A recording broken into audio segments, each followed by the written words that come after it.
welcome to InspireWord, the kickoff for Holy Week. We've got a really special guest with us tonight. I do want to thank Solidarity HealthShare for being such a great support to this. They're actually sponsoring tonight's exclusive interview conversation with our guest, Bas Rutten. I want to encourage everybody to make comments and ask us questions. And again, thank you for joining all of us as I'm hunkered down in my own place here due to the coronavirus. So without further ado, let's bring Bas in. He'll be in here in a minute. Ladies and gentlemen, Bas Rutten. Bas. Boom. Who's here? Yeah, now I'm in the middle. Good, good. Let me do this. Let me do this. That's better. There we go. There we go. Hey, I'm a rookie at this stuff, so you know it's people are getting used to it, hanging in there with me. But Bas, thanks for joining us tonight on InspireWord. It's so good to see your face. How you been? Yeah. I've been doing great, you know, sitting home. But, you know, I'm doing these live stream workouts from my gym every morning at 10 o'clock a.m. Pacific time. So people at home can actually work out with us. And it's cool because suddenly Fight.tv heard about it and they start streaming it now to their 2.5 million followers. And I got messages from around the world, Portugal, you name it. Everybody's apparently doing the workout. So it's kind of cool. That's awesome. Well, Bas, we'll jump into it. You're obviously our kickoff to Holy Week, which is great. Everyone needs the motivation with all the craziness that's going on, the reminder of, you know, keeping prayer life going, overcoming adversity. For those people that have lived under a rock for the last, I don't know, 20 years and don't know who you are, could you start with your story and the adversity you overcame? Kind of just start with who you are from, you know, back in the days of bouncing to now climbing to where what you become. Yeah. Oh, wow. This goes back a long time. You know, so I was very sick as a kid. I had a horrible skin disease. They called me a leper in school. So, you know, something that I really hated now, but since it's in the Bible now with leprosy, I kind of take it. Had severe asthma as well. So that meant I took a lot of medication. I believe it was 45 pills a day, 3 times 15, which could, you know, maintain a little bit with inhalers. But then every 5-6 weeks, I would have an asthma attack, week in bed, not able to eat the days because I simply couldn't breathe, like really bad, you know, couldn't walk stairs, no nothing. Needless to say, I was bullied a lot. And then I tried to make it a little fast. So when I was 12 years old, we were on a vacation and we sneaked into a movie theater watching Bruce Lee Enter the Dragon, the movie, which was 17 years and older. But my brother and I, we found a way to sneak in there. First of all, it was for free. And second of all, we were in. And that's where I saw this little guy, Bruce Lee, knocking people out left and right. And I'd be like, well, wait a minute. If I become like that guy, you know, then I can start doing the same thing to my bullies. So I came home, asked my parents, but they're very relaxed people. They always thought that martial arts is violent. So it took a long time, 2 years of begging. Every week I would come and finally they broke. And they said, okay, you go do it. And I was very fortunate. I had a really beautiful neighbor girl and she was dating one of the coolest guys in town. Xavier was his name, Xavier, that's how we pronounce it in Holland. And he took me under the swing onto the adult classes. And from that moment on, everything went really fast. I think like in 2 or 3 months, you know, I started beating some of these adults. And then I overheard him talk about me in the dressing room. Man, did you see that kid, Bas? He dropped Jack, and everybody's laughing. Jack, of course, embarrassed.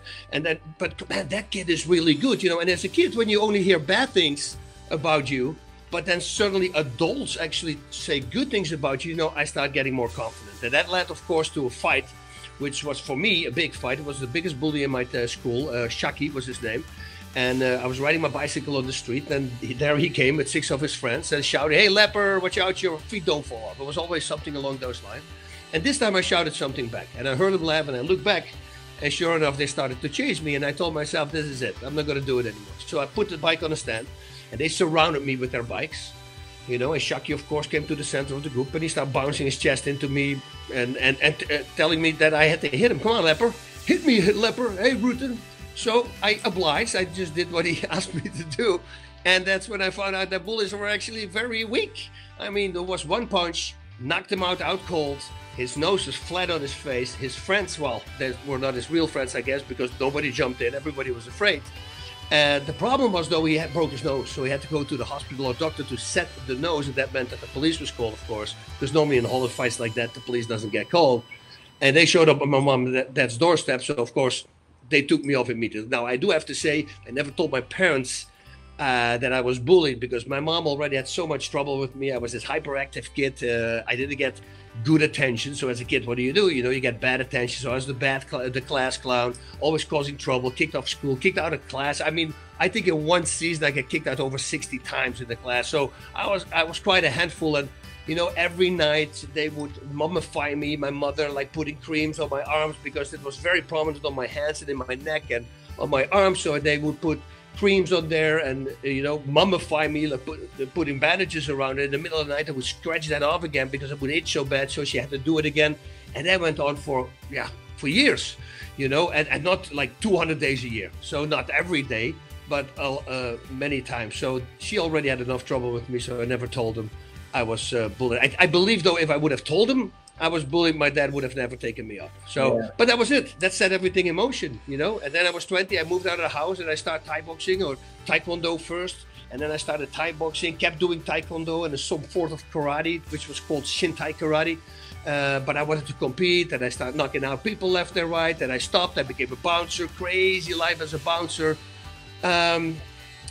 Slowly but surely I realized, this life is not going to lead me anywhere, It's because I saw people passing away left and right. One got shot, one got drugs, and I go, maybe I should stop this. So I moved away and I started training myself again, and I started becoming a Thai boxing coach. And that's when I suddenly got a phone call from somebody that I knew, Chris Dolman from Amsterdam, who was the godfather of MMA, so to say, in Amsterdam, in Holland. And he said, hey, Bas, you got to jump in your car right now because Amsterdam is like a 2.5 hour drive away from me.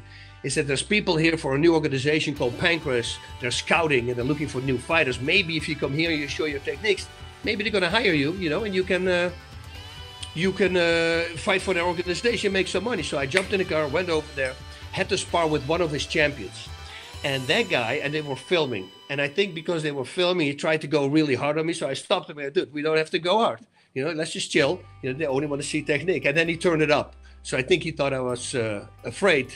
So I stopped him again and I say, hey, this is cool. I don't mind, but it's not going to be one-way traffic. You understand that, right? So within, 20 seconds, I knocked him out with a high kick. Looked very, very cool. He needed a bunch of stitches in his eyebrow. He went down. I saw the two scouts pointing at me. They said, we want him.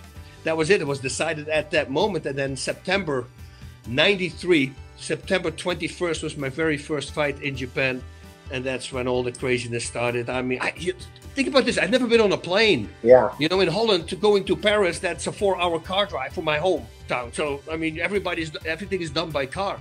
So 13 hours on a plane, arriving there. And the first thing that I noticed was really weird. There was no weigh-ins. And I go, well, yeah, that's weird because the day before the fight, normally there's a weigh-in. But I go, I'm finding a Japanese guy.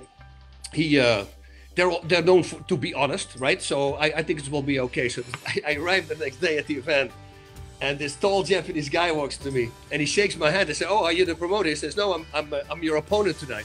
And I go, "You're my opponent." I said, "What do you weigh?" He says, 235. I go, 235? And he go, "What are you?" I go, 203. And he goes, and then the promoter walked up. So I asked the promoter, I said, hey, listen, he's like 32 pounds heavier than I am. Is that okay? He says, no, Mr. Rutten, we don't have any weight classes. Everybody fights everybody. I go, yeah, wow, I love it. I forced a smile, of course, because I wasn't smiling on the inside. And then just before he walked away, I asked him one more question. I said, how many rounds are we fighting? So I thought 5 rounds or 3 minutes.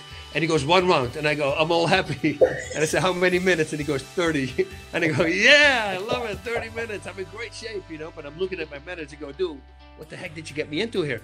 But everything went well. I knocked him out 43 seconds. And it was the most craziest experience I ever had. People in Holland, when you get knocked out by a foreigner, well, that foreigner better get some protection to see if you can go back to the dressing room. Yeah. And there in Japan, they were embracing me. People making pictures with me. And there was a couple there with a baby. And don't ask me who would bring a baby to a fight. But they brought a baby and they put the baby in my hand. I felt like I was the president. If I could make a picture with the baby. I remember flexing for the people, it was craziness. The next day, people start bowing to me on the street, like 1 out of 10 people. And then I realized, oh, wait a minute, I was on the cover of the newspaper. I was hanging in the air in the splits, and my opponent was knocked out on the ground below me because apparently I got so excited after the 43 seconds, I jumped up to all corners of the ring to the audience in the splits, which became now my trademark. Now it was the Rutten jump, but now I had to do it every single time after I would win the fight. So, And that was it. Suddenly everything started going strong. I started getting stronger. I had to work on my ground game. I didn't understand it yet, you know, and then finally after my third loss by way of submission, which is the ground game like judo, jiu-jitsu, sambo, all that kind of stuff, I realized, okay, I got to make a change here. It's either I'm going to learn that game or I'm never going to be successful. I might get lucky one time winning a title, but then the next guy is going to submit me and that's over. So I found one training partner, started training 2-3 times a day. Somehow I fell in love with it. I became obsessed with it. I never lost a fight anymore. I actually, after my last submission loss, I won my next 8 fights by submission. One with submission domination, but 7 submission victories. And so that changed my entire career. Like I said, I never lost anymore. So then I had UFC champions fighting in Japan, and I would beat those guys. So needless to say, the UFC matchmaker, John Peretti at the time, came over and watched me fight. And after my fight, he said, hey, listen, the UFC is very interested in you. Want to fight for the UFC? So I did that, fought a few more fights in Japan for my contract to wrap it up.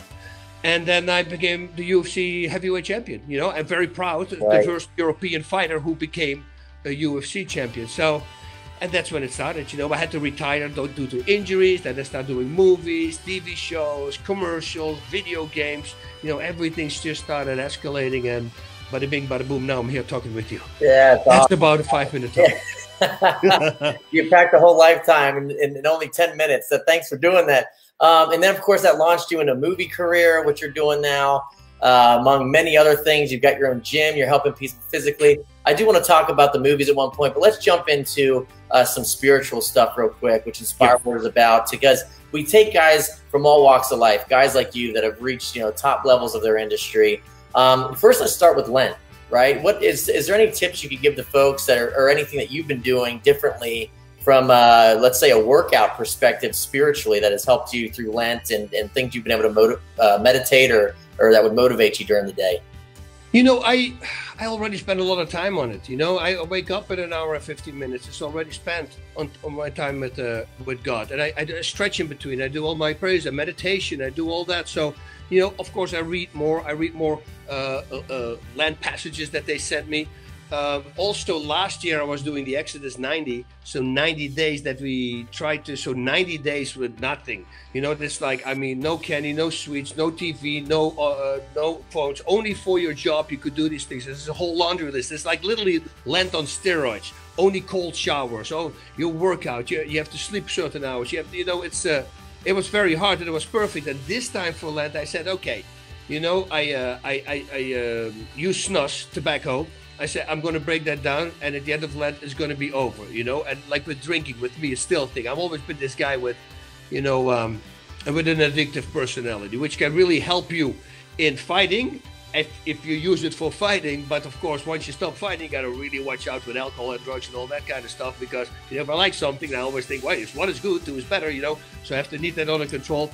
I already haven't been drunk for a long time that I really control it. But, you know, just I want to get it completely out. You know, so that's what I'm focusing on right now. I have a pain stuff that I'm taking also, nothing heavy, but I'm just saying now, okay, I'm going to break that slowly but surely down as well. But it's a non-addicting thing, so it's not like not like an OxyContin or something which I did have a problem with like in 2008 for a short amount of time because I had way too many injuries.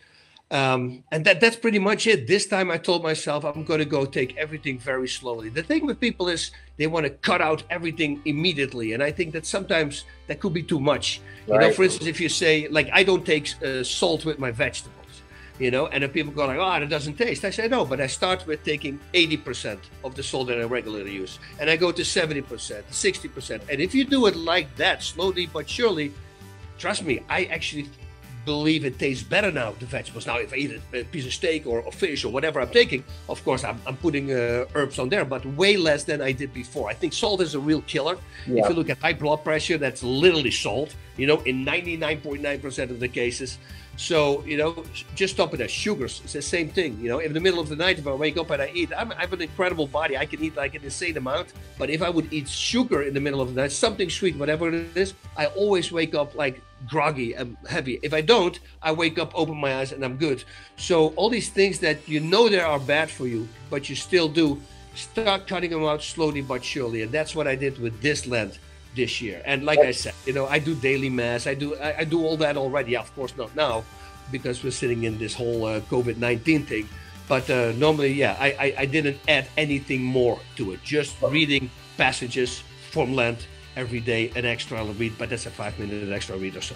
Boss, that's great. And you're an expert in fitness, and along those lines, can you touch on maybe folks that know someone or even might be watching that struggle with addiction? I've been reading a lot of stuff right now that people are home. Let's just call it, in case kids are watching, the bad websites are just maximizing on people right now, right? Because everyone's home and they're just confined to their own thoughts and their own technology.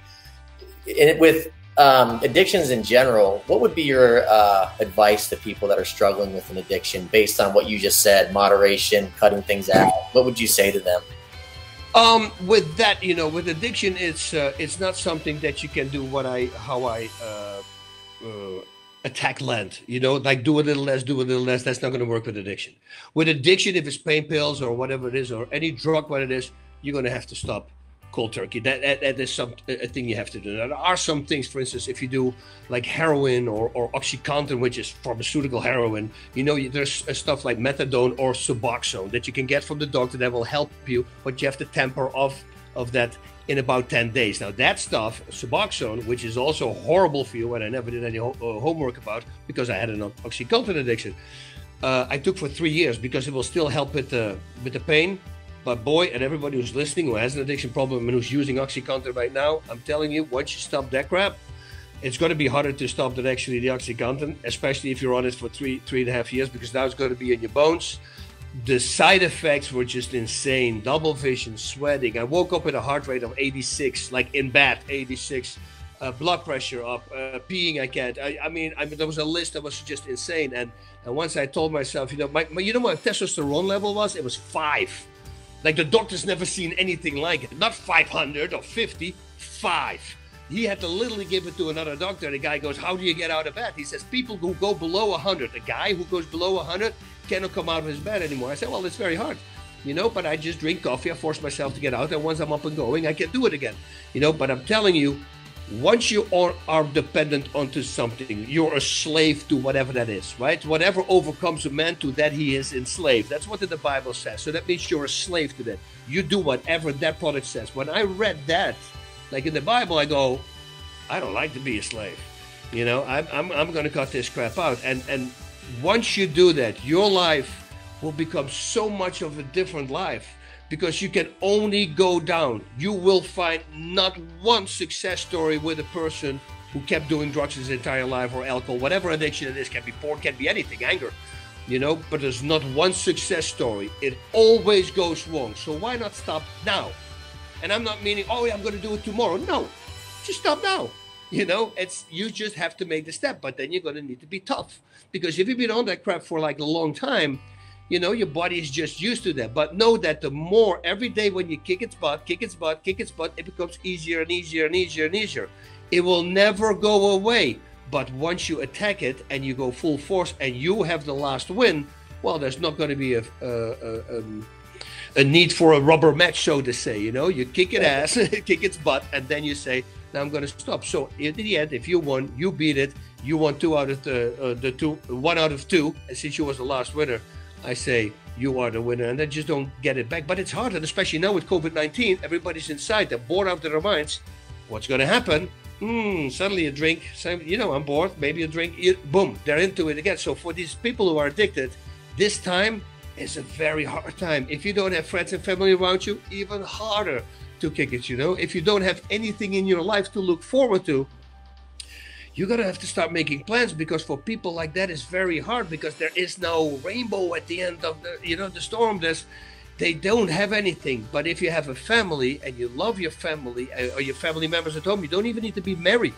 Just to be a good person, a family person, and a good person, for a decent person. Just be a decent person. That's what I tell people all the time. Yeah. You're going to have to stop. It will always control you. It will only go worse. If you don't stop, that's it. It might be the end of your life. Awesome, Boston. Great words. I'm going to go take over to left field real quick. Check out your screen here. Let's see how good I've gotten at this. Oh, yeah. Question from Paul McGee. Boston, yeah. You considered becoming a deacon? I did. I did think about it. We have Deacon Jess with us here at St. Jude's, and he's a really great guy.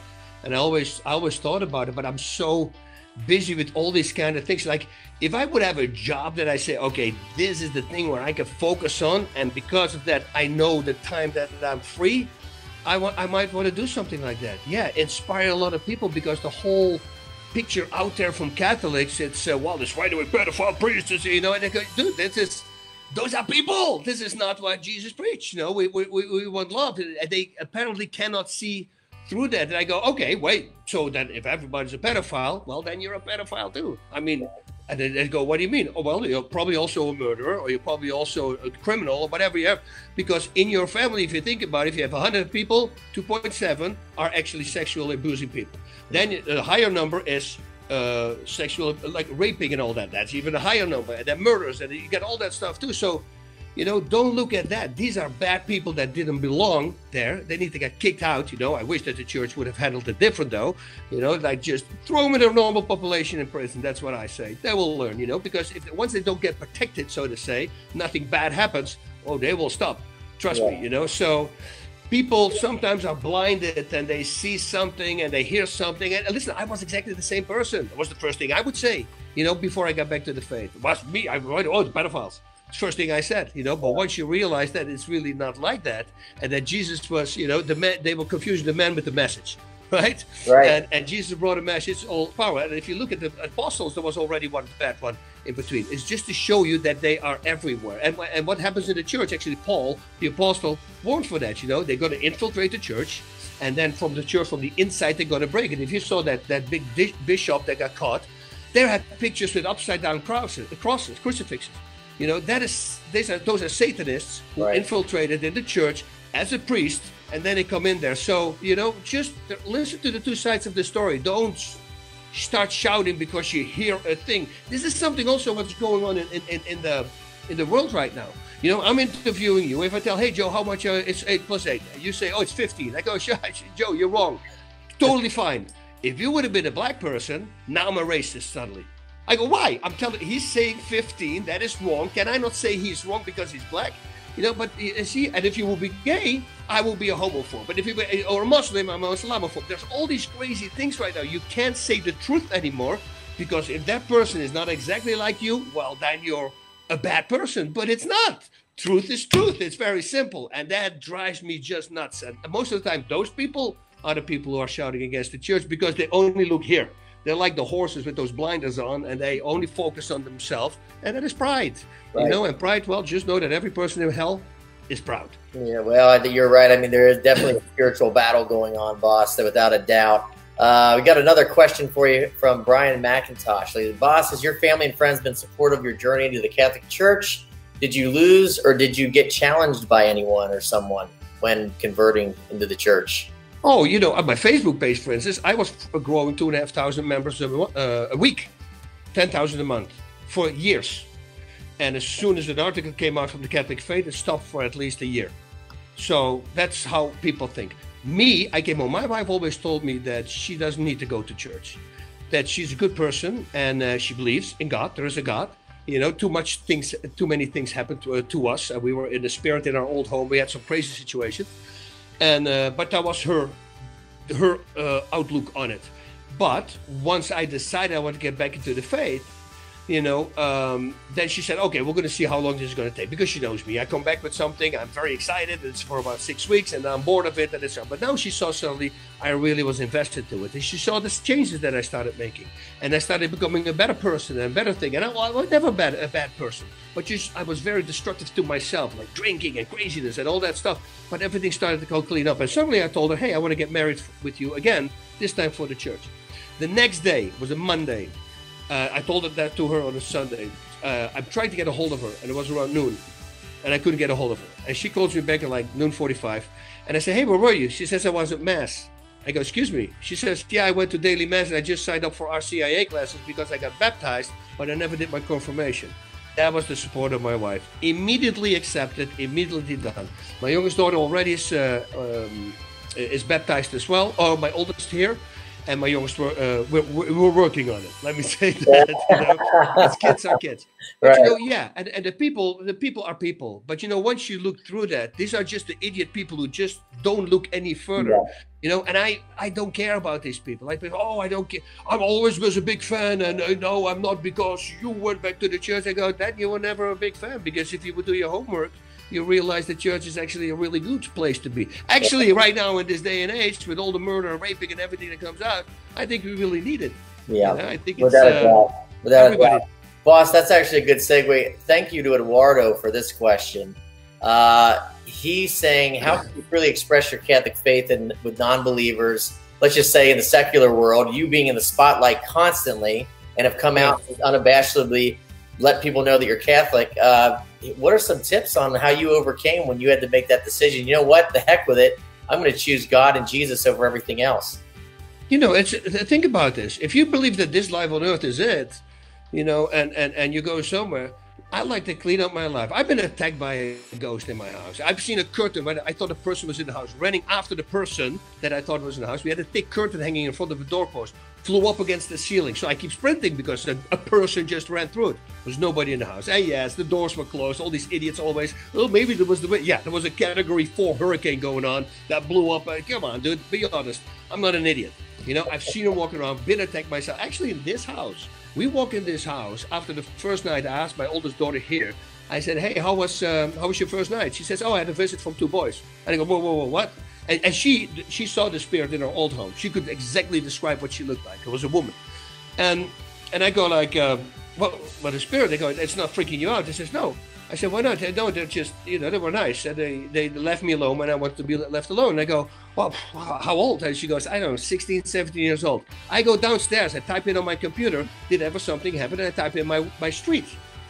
Boom, first thing that pops up, 2001, 4 kids, 1 girl, 3 boys, drove through our wall here. 2 of them died. Both these kids were 17 years old, 2 boys. Wow. And I'm looking outside and I see the hole in the wall where they repaired the hole. So people who go like, how can you believe in that stuff? You haven't been in my shoes. I've been physically attacked by one. I did an exorcism myself, which the exorcist told me, no, you should never do that. But somehow it worked with me that I got the thing out of my freaking house because I just started challenging it. I go, dude, you do this while I'm asleep. Let's do this now. You know, bring it down to my level, right? I mean, if you're spirit, I can't hit you, look, but do something, you know, now. Not that sucker punching thing that you're doing the whole time. And, you know, it was scary. I see the curtain flying up. I see her walking through my house. My kids see her face, everything. This what happened here. There's more stories. There's so much more that I can say. But, you know, if they don't believe, they don't believe, you know. And if you put God before people before God, I go like, I don't think that's a smart thing to do. Because if that evil is there, you know, you can only get away. You can only hunt it away with Jesus, with the good stuff, you know. And I like to go to heaven, and hopefully I'm probably going to end up in purgatory anyway, although I'm doing very good things. We have a lot of flaws, you know, but I don't care about people. If you don't believe, well, then don't believe. Who really cares about that? Bas, do you remember the exact moment when you started considering the Catholic faith? Like with all the stuff you've been through, everything you just explained, you know, fighting to just all the wildness. Do you remember the exact moment where you're like, I need something more, or the Catholic faith is the one true faith that I need to get into? All the things that I experienced, all these ghost attacks, also that in 2013 or 13, a guy came to do a talk, Leo Severino. And they asked me if you want to sit in on this talk. I said, what is it about? It's the faith, how the world started. And I go, well, they said, why don't you sit in? You can smoke a cigar. We're sitting outside. They were sitting at the pool at the cabana. It's like 35, 45 minutes. That's it. Smoke a cigar, drink a Coke. You know, listen to what he has to say. Now, so I'm going to back up. So when I was 10 years old, I took a lot of medication in my life. A lot affected my brain, which we later found out. And thankfully, when I stopped it all started coming back. At least my memory started coming back. Not from past things, because I don't have a lot of memory from past things. Maybe because I was bullied, I was always pushing that out. I don't know why. But anyway, one memory sticks in my head, and I can smell it. I do anything. I can say what table I was sitting. I was 10 years old, where I was, what tree I was looking at. I can every detail till this day. I can completely describe. And why would that stick out so bad? So the situation was this. I'm looking outside in class, and the teacher's trying to get a hold of me. And I know he's talking to me, but I'm just mesmerized by this tree. And suddenly he's shouting, and the whole class is laughing. And Rutten, I go, what? And he goes, what are you doing? I said, I'm looking at that tree.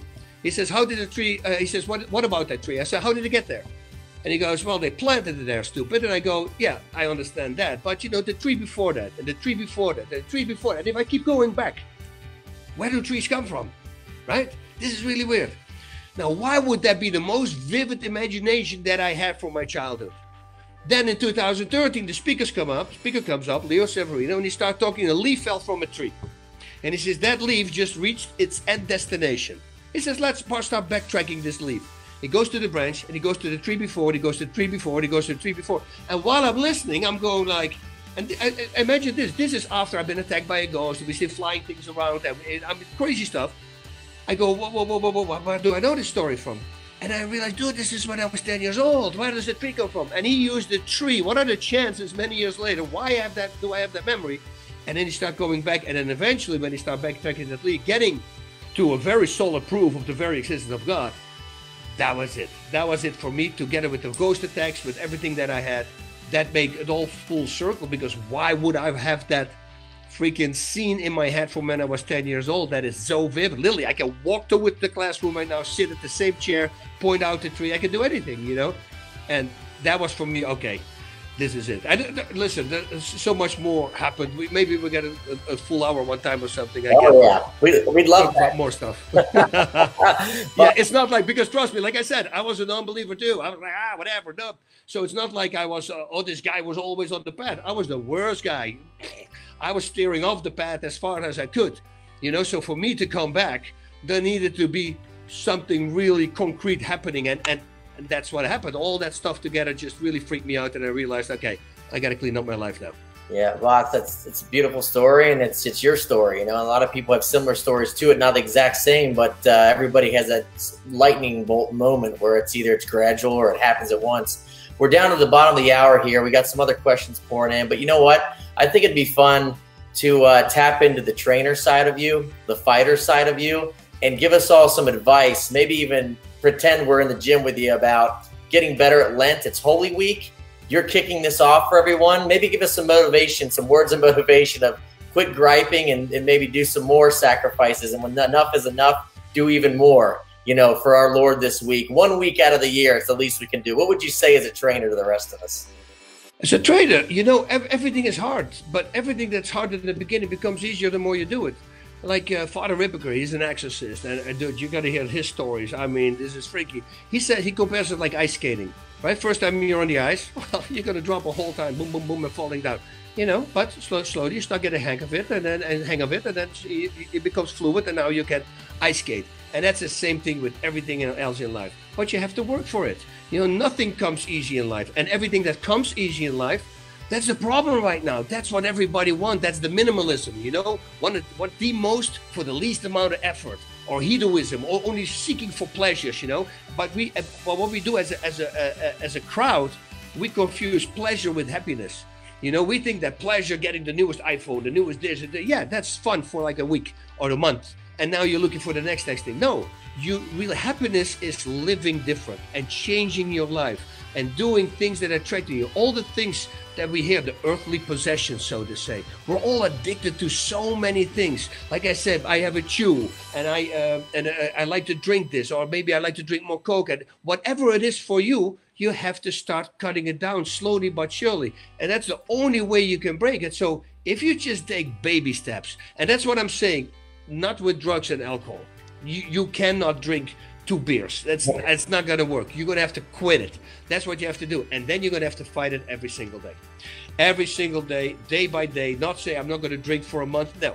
Today, I'm not going to drink. Or today, I'm not going to do drugs for the whole day. And the next day, you make that same decision. I trained Navy SEALs. I trained the elite special forces. And when they go to Hell Week, this is the hardest thing there is. I mean, there's from the 140 people, probably 25 stay. That's how hard it is. And those are already Marines and already tough guys. They still can't do it because Hell Week, that's where everybody breaks up. So I asked him, I said, what do? You're going to say, okay, I'll make it to the next day. He says, no. You say, I'll make it to the next meal. I'm not going to quit till I eat my next meal. And that's how they do it. And I got goosebumps now from that. You have to literally be stronger than that. Every time when you cave in, well, the devil won. You know, he's just feeding you things. Hey, this is maybe kind of good. Just see it like that. It's a fight. You want to win the fight. Stop doing those things. And it's hard. But the more you say no, after a week, it becomes easier. After a month, easier. I have a cousin of mine who has been on heroin and drinking and ballooned up. Like, I mean, he just lost again 110 pounds. You know, I mean, he's now clean for a year and a half, first time in his life. You know, and he's sitting inside with the COVID-19 thing by himself, no friends, no nothing.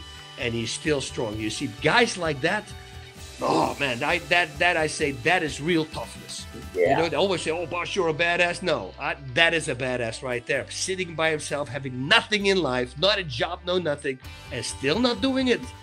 And that's what I want to tell people. You know, just beat it every day. And then slowly but surely, it gets afraid of you. And it starts moving away from you, and now you come in control. And if you're an addict, never think you're in control or that you kicked its butt. It will always be there. It will always look for something. If you suddenly have a tragedy in your life, that's the moment when you go like, if I drink now or use drugs, maybe I can deal with it easier. Just think this, once you do that, that problem will not go away. So the next day when you wake up with a hangover or whatever it is, you're going to feel, first of all, bad about that. And that problem that you were drinking away, it will still be there. And now it's harder to deal with because you have a hangover, you start doing drugs again. So just kick its butt and keep kicking its butt. And then eventually you're going to reign victorious. All right, but Bas, that couldn't have said better. Listen, I got one more perfect segue into what you were just talking about from Ryan. He basically summarized it. Do you see any similarities between martial arts techniques and fighting for your faith and Catholic virtue? Well, yeah, it is indeed. It's fighting, and you have to do it. It's like, for instance, people that go to church and they say, "Oh, I'm a Catholic because I'm going to go every week I'm in church." Oh, really? That makes you a Catholic? Are you actually practicing what Jesus told us to do, like helping people and doing things? You know, be a good person, because otherwise it will be very easy, right? That would mean, with what you're saying right now, that you can just walk in my gym for a day or once a day in a week, and now you're a professional fighter. No, it doesn't work like that. You're going to have to take classes in order to understand the fighting game, and that's the same in the faith. Once you start learning and reading about it, listen, I never read books. I read a book here and there. I'm not a book reader. But once it is so, to me, once I start reading about the meanings, the simplicity, the way it's written, and you can create it, you can translate it in so many things. We all do. It's like the first verse that I had was, what is it? Luke 7, I think, 1 till 5. It's like when they talk about, you try to take away the speck in your brother's eye, but you don't realize that you have a beam in your own eye. You hypocrite, first take the beam out of your own eye and then start working on the speck in your brother's eye. Now, what that means is this. We tell people while we are drinking ourselves, like, oh, you shouldn't drink, you shouldn't do that. Most of the time, these are just mirroring things. You're doing all the things that you're saying, tell those people not to do. So quit that. Don't tell other people what you do. Work on yourself first, whatever problem it is. It can be any problem, but fix that problem first before you start helping other people. It's like me being a trainer and never fought a day in my life. You know, I know there's trainers like that. I know they're good trainers and I understand that. But if a fighter comes back and he's completely crushed and he goes, oh, I don't know if I can do it. I say, dude, you can. You can. I've been in the same position. You can do this. Now he knows, like, oh, I have been there, you know, and if he can do it, I can do it, you know. But if nobody has ever been there, and then you say, oh, you can do it, I know you can do it. How would you know? You've never been in that situation. You see what I mean? So that's it. You need to fight. You need to learn about it. Once you learn about it, I'm telling you, if you give it a chance, I tell everybody, for 3 months, you're completely back into the faith. But ask the right questions. Don't be with people who just constantly shouting Bible verses and all that stuff, you know, all day long. And they make you crazy. Don't do that. Try to understand what it is. And you'll be surprised how interesting it is. Trust me. Bas, absolutely inspirational. Thanks so much for taking the time to be with us tonight. I tell you what, we're going to have you on more and more again for Words of Inspiration. That's what this whole series is about. Anyone watching, if you want to see Bas's interview and show it and share it with friends, go to inspireWord.com. That's exactly what it sounds like. Inspire and Word, inspireWord.com. We have a list of a bunch of different guests coming up soon that'll be following Bas this Holy Week. Boss, I couldn't think of a better way to kick off the Holy Week than with you, your words of motivation. Thank you so much, my friend. It's great to see you, and God bless you for hearing the call to make your faith more of a priority in your life. And thanks again for being here. You're very welcome. I see here, Eduardo, he says, Leo Severino's book, he read it, Going Deeper. That's the name. That was the talk that he gave to me when I heard, so if you're a non-believer, get that book, Going Deeper from Leo Severino, and read that. It's not a thick book. You just go through it and you're going to go, okay, I got it. Because to me, it just did everything. That's awesome. Yeah, we at CatholicSpeakers.com, they can actually contact us to bring you in to speak, as well as Leo Severino. And I want to thank Eduardo, who's been watching. He's given us some great content there for helping us out with that book, and we can mention it. So thanks to everyone for tuning in. Boss, any final words? Any final words? Just treat everybody with respect. That's the only thing I'm saying. If you see it, like I was in Holland one time, and I hold the door open for a lady, and apparently she was a feminist, and she was offended that I hold the door open. I said, why? I say, you're nothing special. And she goes, oh, no, she was completely offended. No, that's not what I mean. I say, I hold the door open for everybody, for men, for kids, for older women. It doesn't matter if you're a woman or, what? You think I should get angry if like this big bodybuilder in front of me opens the door for me? Well, what? You think I can't do it myself? Guys, just relax. Have a great time. Help some people out. Something, an old person you see that needs help, just give it some help. Stop your car if you see something that needs to be done. People, they're so on their own nowadays. It's all because of these crazy things. Everything is me on the phone. Cut it out. Helping people, best way to get into heaven, I hear. Charity. There you go. Boss, you're a great American. Keep fighting the good fight, my friend. Oh, yeah. Godspeed. Thank you. Oh,